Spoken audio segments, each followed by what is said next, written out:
Hello, I'm Gary Schotten, and I'm here as a part of Inspiring Better Business. I had sold a moving and storage company effective the very last year of 2000. And for 6 years, I did a little substitute school teaching in the high schools around. I had rental properties, and I had owned this building. When I sold the business, I kept the building. So I had a nice income, not an abundant income, but it's sufficient for 6 years that I really started what is now IBB Talks. It didn't have that name at that time. But through a very subtle but distinct leading of God, no voice, no prophecy, I knew that I should own a business of my own again. I was not complete. At that time, I sold the moving business when I was 49 years old in the last day of 2000, and I bought this business in the year 2006, so I was 55 years old. And I did the unheard of. At age 55, I leveraged everything I had. I signed papers and borrowed virtually 100% of the money to buy a business that was $2.75 million.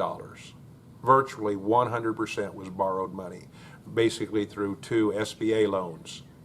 And so I took a risk at age 55 when I could have easily tailed on into the horizon and played it safe. Now, keep in mind, this business I bought was at the same size and scale as the other business I sold. In other words, I was used to having more than 50 employees. When I bought this, it only had 41 employees. I was used to having trucks and had dealt with trucks and people gone all over, some on the other parts of the United States and some in other parts of Tulsa, working away and managing that with some teamwork and some salespeople, and this had everybody on the same piece of property. So the point of the lesson, that there's going to be a time that you've got to decide, can I take the risk? Now, my advice is that you take the risk at the same or very small step up based on your previous history. In other words, if you're climbing stairs, you don't have one giant leap to the top of the stairs. That all the way through your business development, you're going step by step by step. This was a natural step for me, but the unusual thing would be to take that risk that far in life, because it could fail. I knew that if it failed and I went bankrupt, that by that time I would be 60 years old and I would be starting over. That's a little bit late to start over. So I encourage you, as those that are here aspiring to be entrepreneurs that would employ people, continue step by step.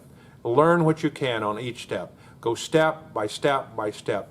Challenge yourself. Don't coast. I could have coasted into this where I'm at now. It's now 14 years later since I bought this.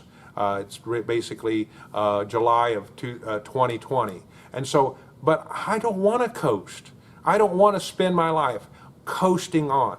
I want to take the calculated risk that's within my skill set to press and push myself on. And I encourage you to do the same if you're called to be an entrepreneur. If you're not, other callings are being gifts of administration. Be the best at administrating. There's skill sets that are called gifts of skills, and the ability to fix things, computer programming, websites, welding, machining. There's people that are very gifted in metals here. So be smart in your step, but don't be afraid to take risk at the right size and level. Thank you.